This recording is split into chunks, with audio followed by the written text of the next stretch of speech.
As the State Department arranges flights to bring back Americans stuck abroad by border closures and flight cancellations due to the coronavirus pandemic, many of those citizens and their families tell CNN they are still struggling to get clear answers from the agency tasked with protecting their health and well-being overseas.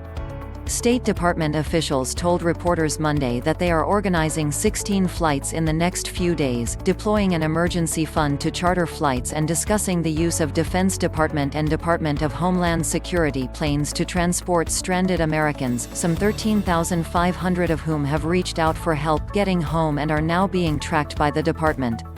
No option is foreclosed out, a senior State Department official said. The officials spoke a day after President Donald Trump said the government is working very hard, to help Americans overseas.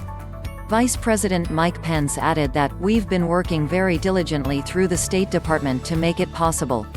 Their commercial flights have been chartered and we're also working with the military for a backup on flights." Unprecedented challenges. On Monday, Secretary of State Mike Pompeo tweeted that Americans abroad face unprecedented challenges and that his department will continue to assist them wherever they're located. But travelers overseas and their worried families back at home say they are scrambling for information and help, telling CNN that their most frequent and reliable sources of support aren't coming from the State Department or U.S. government but from groups on the social media messaging service WhatsApp, their lawmakers and foreign officials in the countries where they are stuck. Will Franklin, manager at Trinity River Vineyard in Humboldt County, California, has been trying to get information to help his half-brother and father get out of Peru, getting assistance eventually from Democratic Representative Jared Huffman's office, which reached out about a chartered flight. Franklin said his family, hunkered down in Arequipa, Peru, haven't gotten clear information from the State Department. "They're in the dark," he told CNN. "We've been communicating to them what's going on, about the conversations with Huffman." One U.S. graduate student in Honduras for vacation said she has also struggled to get clear communication from the State Department. Honduras closed its borders the day after the 26-year-old arrived for a scuba diving trip in the Bay Islands and she's been trying to get out ever since. The State Department travel warning she checked the day before they left on March 13 mentioned no risk of coronavirus or transportation shutdowns, just the risk of violence. "I wish that the communication was better because I don't know how much they are doing," this woman said of the State Department's efforts to help Americans. "They might be doing a lot. We heard Trump say yesterday that they're doing a lot to help Americans who are stuck.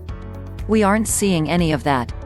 Referring to the high-profile extraction of an American women's football team, who were taken out of Honduras on U.S. military planes, the woman said, "We're just seeing the American football team being evacuated and that's frustrating.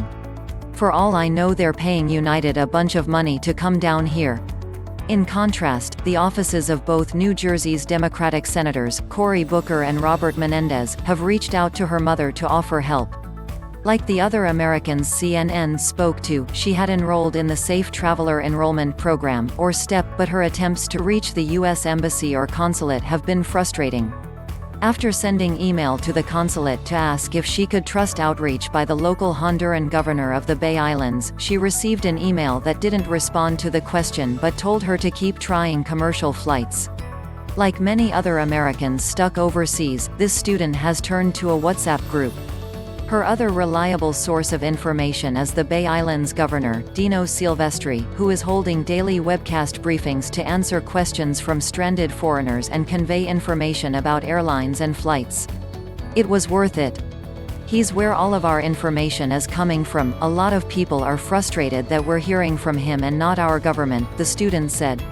She learned of a United flight with spare seats through Silvestri's chats and the WhatsApp group is hoping to get on it on Tuesday. Those with money have taken action on their own.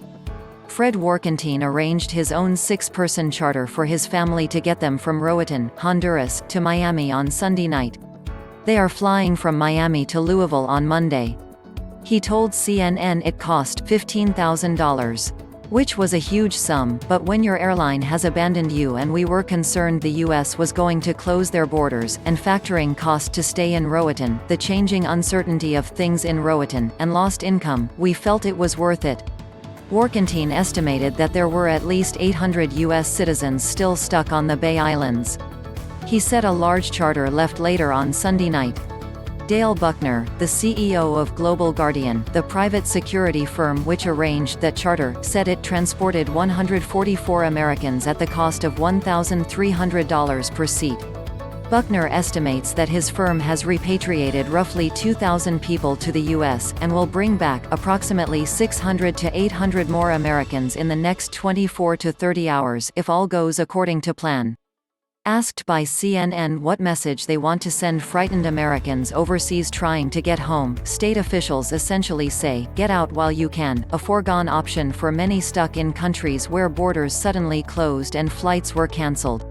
If you are a U.S. citizen, and you are abroad at the moment, take a look at your circumstances, determine whether this is a place where you'd be willing to hunker down for an indeterminate period of time, as airspace and borders etc. close down, the senior official said. If you are somewhere where you think, "No, this is not where I would want to be over the long haul," take advantage of existing commercial opportunities and get out now. The official said they were hesitant to give a guarantee that they would be able to move every single person, noting, "We're hearing about people who are in very remote locations in very remote parts of the world. It's complicated," they said. "We are moving very large numbers of people and we will continue this effort." As part of the repatriation effort, the department created a task force last week, but the official was unable to say how many staff are assigned to it, telling reporters that consular officers all over the world are working to help American citizens. The official was also unable to describe the geographic spread of countries that Americans are seeking help to leave or how many have enrolled in the STEP program. The State Department officials said the agency's Bureau of Economic and Business Affairs is working with private charters to get them into places to help with repatriation efforts, using a fund specially authorized by Congress for emergencies that's known as the K Fund. Government aircraft: "We're looking at 16 or so flights in the next 5 days.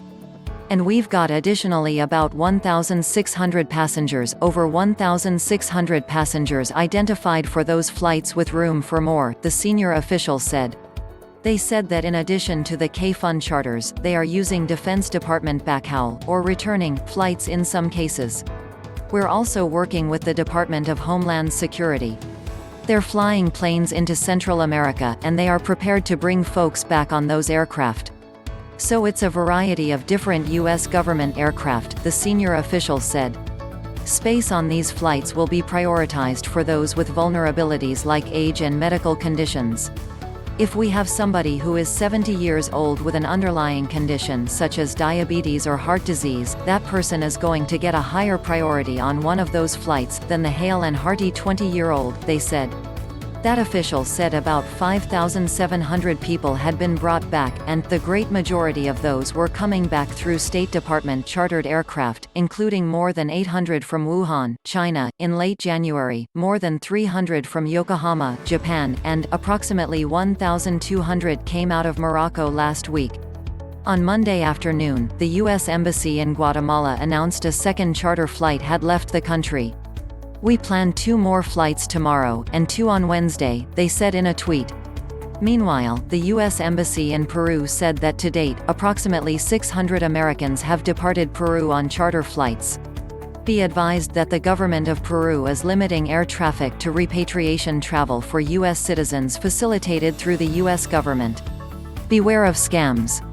Up-to-date and credible information can be found on the U.S. Embassy's official platforms, they said in an advisory Monday. The first charter flight to leave Guatemala for the U.S. left earlier Monday.